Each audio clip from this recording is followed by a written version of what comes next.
ఇవాళ ఈ సభా ప్రాంగణంలో ఉన్నటువంటి తెలంగాణ ఉద్యమకారులకు, తెలంగాణ అమరవీరుల కుటుంబాలకు, తెలంగాణ ఉద్యమంలో సర్వం కోల్పోయి అనేక రకాల కష్టాలు పడి రాష్ట్రం వస్తే చాలు అనుకొని పిడికిలు బిగించి కొట్లాడినటువంటి ప్రతి ఒక్కరికి, అదేవిధంగా సింగరేణి నుండి పెద్ద ఎత్తున తరలి వచ్చినటువంటి బొగ్గుగని కార్మికులకు,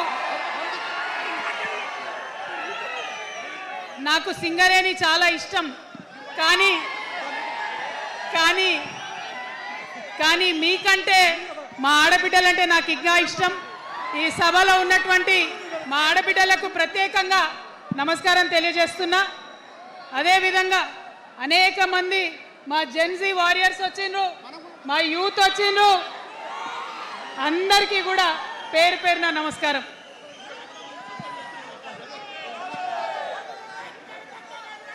ఇవాళ చాలా చాలా చాలా చాలా మంది ఎదురు చూస్తూ ఉన్నారు ఏం జరుగుతుంది ఈ రాష్ట్రంలో అని. ఒక్క మాట మాత్రం నేను నా తెలంగాణ ప్రజలకు చెప్పగలుగుతా. గత 20 ఏళ్లుగా తెలంగాణ ఉద్యమంలో నేను పోషించినటువంటి పాత్ర, తెలంగాణ జాగృతి పోషించినటువంటి పాత్ర మీ అందరికీ తెలిసిందే. తెలంగాణ ఉద్యమంలో ఆడబిడ్డలందరినీ కూడా భాగస్వామ్యం చేయాలని చెప్పి తెలంగాణ జాగృతి నుండి బతుకమ్మను ఎత్తుకొని ఊరు వాడ తిరిగి మా జాగృతి కార్యకర్తలు తెలంగాణ సాంస్కృతిక దీపాన్ని పదిలంగా దాచిపెట్టుకున్నారు. మరి వారు దాచినటువంటి ఆ దీపం ఆనాడు చాలా చీకటిలో కాలరాత్రిలో కూడా ఒక కాగడాలాగా తెలంగాణ ఉద్యమకారులకు వెలుగునిచ్చింది. మా సింగరేణి గని కార్మికుల చేతిలో కందిలైంది. మొత్తం తెలంగాణ సమాజానికి కూడా ఒక కాంతిరేఖ అయింది. అప్పటి వరకు చాలా మంది మాట్లాడేది, మా స్టూడెంట్స్ అయినా అందరూ కూడా మాట్లాడేది, ఈ ఆంధ్రోళ్ళతోని పంచాయతీ అవుతుందక్క, ఏం చెప్పాలి, మా గురించి ఎట్లా చెప్పుకోవాలి, మన సంస్కృతి గురించి ఎట్లా చెప్పుకోవాలని మాట్లాడినప్పుడు బతుకమ్మ వచ్చిన తర్వాత బలం వచ్చింది.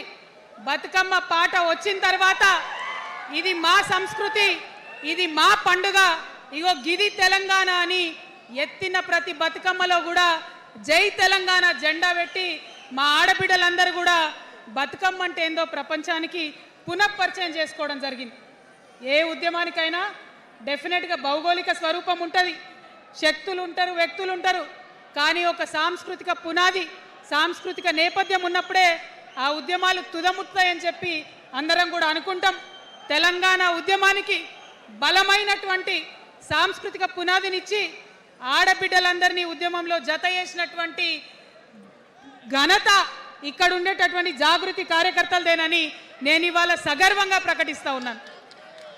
మరి ఇవాళ మిమ్మల్ని నేను కోరేది ఒకటే, కష్టపడ్డాం, తెలంగాణ తెచ్చుకున్నాం, కానీ మనం కలలు కన్న తెలంగాణ వచ్చి 12 ఏళ్ళైనా ఇంకా కూడా మనకు రాలేదు. ఏమేం కలలతో తెలంగాణ తెచ్చుకున్నామో ఆ కలలన్నీ ఇంకా నిజం కాలేదు.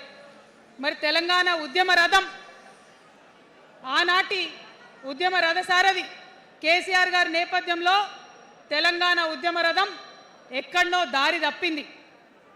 తెలంగాణ ప్రజల ఆర్తిని అది అర్థం చేసుకోలేకపోయింది. డెఫినెట్గా సామాజిక తెలంగాణ రథచక్రం అనేది విరిగి ముక్కలైపోయింది. ఒక కొత్త రాష్ట్రం వచ్చిన తర్వాత ఏ తరహా అయితే పని జరగాలో, ఏ తరహా అయితే పనులు ప్రారంభించుకోవాలో అవి జరగలేదని చెప్పడానికి ఒక ఇంత బాధపడతా ఉన్నాను. ఆనాడు ఏమనుకున్నాం, తెలంగాణ రాష్ట్రం వస్తే మనందరి బానిస సంఖ్యలు పోతాయి అనుకున్నాం, కానీ రైతులకు బేడీలు పడ్డాయి, ఇసుక దందా మీద ప్రేమతోని నేరెళ్ళల దళితులకు దెబ్బలు పడ్డాయి, చావులైనాయి. ఒకరిద్దరు కలిసి మాట్లాడుకోవాలంటే ఎవరు ఫోన్ ఎక్కడ మానిటర్ చేస్తుండ్రో అని భయం, వ్యక్తిగత స్వేచ్ఛ లేదు, దారుణమైనటువంటి నిఘా నీడలో తెలంగాణ అంతా కూడా బతికింది. ఇది వాస్తవం. మనం అనుకున్న కలల తెలంగాణ రాలేదన్నది ముమ్మాటికి వాస్తవం. మరి అటువంటి సందర్భంలో నేను ఇవాళ మీ అందరికి ఒక మాట చెప్పాలి. ఆనాడు పరిపాలించిన కుటుంబంలో నేను కూడా ఒక భాగం. ఆనాడు పరిపాలించిన కుటుంబంలో ఒక భాగమైనందుకు కొన్ని విషయాలకు నేను సిగ్గుపడతా ఉన్నాను. తెలంగాణ ప్రజల్ని క్షమించమని కూడా కోరుతా ఉన్నాను. కానీ తెలంగాణ సాధించినందుకు మాత్రం చాలా గర్వపడుతున్నాను. నా జన్మ ధన్యమైందని చెప్పి భావిస్తూ ఉన్నాను. మరి అనేకమైనటువంటి తప్పులు జరిగినాయి, అనేకమైనటువంటి నేరాలు జరిగినాయి. అనుకున్నటువంటి తెలంగాణ సాధించుకోలేదు. మరి ఆ తప్పులో ఎక్కడో ఒక దగ్గర నాకు భాగం ఉందని చెప్తున్నప్పుడు మరి కేవలం క్షమాపణ చెప్తే సరిపోతుందా? ఏ తెలంగాణ అయితే కావాలనుకున్నామో, ఏ సామాజిక న్యాయ తెలంగాణ అయితే రావాలని అనుకుంటున్నామో దానికోసం నడుం బిగించి కష్టపడి పని చేయాల్సిన అవసరం కూడా ఉంది. మరి ఇవాళ పని చేయడం కోసమే తెలంగాణ రాష్ట్ర సేన ఇవాళ తెలంగాణ ప్రజల ముందుకు వచ్చింది. రేపటి నుంచి మీరు చూస్తారు మా పని ఎట్లుంటుందో, మా పనితీరు ఎట్లుంటుందో. ఎందుకంటే ఏ పోరాటం చేయాలన్నా, ఏ ప్రజలకు మంచి చేయాలన్నా కేవలం కొట్లాడితే సరిపోదు. దానికి రాజకీయ అధికారం కూడా ఉండాలి. రాజకీయ అధికారం తోడైనప్పుడే ప్రజలకు చేయాలనుకున్న మంచి చేయగలుగుతాం. అందుకే ఇవాళ పార్టీ పెట్టేది. అదర్వైజ్ గత 11 నెలల నుంచి తెలంగాణ జాగృతి చేస్తున్న పోరాటాలు మీరు చూస్తున్నారు. ఎన్ని పోరాటాలు తీసుకున్నాం, ఎన్ని రకాలుగా సక్సెస్ సాధించడం మీరు చూసిండ్రు. కానీ ఉట్టి పోరాటాలు సరిపోవు, ఖచ్చితంగా రాజకీయ అధికారం ఉండాలి. దానికోసమే ఇవాళ తెలంగాణ రాష్ట్ర సేన మీ ముందుకు వచ్చిందని చెప్పి నేను సగర్వంగా ప్రకటిస్తూ ఉన్నాను. మరి ఈ పొలిటికల్ పార్టీ ఏదైతే తెలంగాణ ప్రజల కోసం వచ్చిందో అది టెక్నికల్గా అధికారం తెచ్చుకోవడానికి, ఎన్నికల్లో పాల్గొనడానికి డెఫినెట్గా బాగుంటుంది. కానీ దానికి ఒక ఆత్మ ఉండాలి, దానికి ఒక నేపథ్యం ఉండాలి. ఇవాళ బీఆర్ఎస్తో అదే కదా ప్రాబ్లం. టెక్నికల్గా బాగున్నారు, ఎలక్షన్ పోతున్నారు, సీట్లు గెలుస్తున్నారు, కానీ తెలంగాణ ఆత్మను కోల్పోయింది. కాబట్టే ఇవాళ తెలంగాణ రాష్ట్ర సేన వచ్చింది. నేను తెలంగాణ ప్రజలందరికీ చేతులు జోడించి నమస్కరించి ఒక మాట చెప్తున్నా, హార్ట్ఫుల్గా చెప్తున్నా, నా హృదయాంతరాల నుంచి ఒక మాట చెప్తా ఉన్నా. నేను తెలంగాణలో ఉన్న 3.5 కోట్ల మంది తెలంగాణ బిడ్డలందరికీ ఒక అమ్మగా పరిణితి చెందాలనుకుంటున్నా.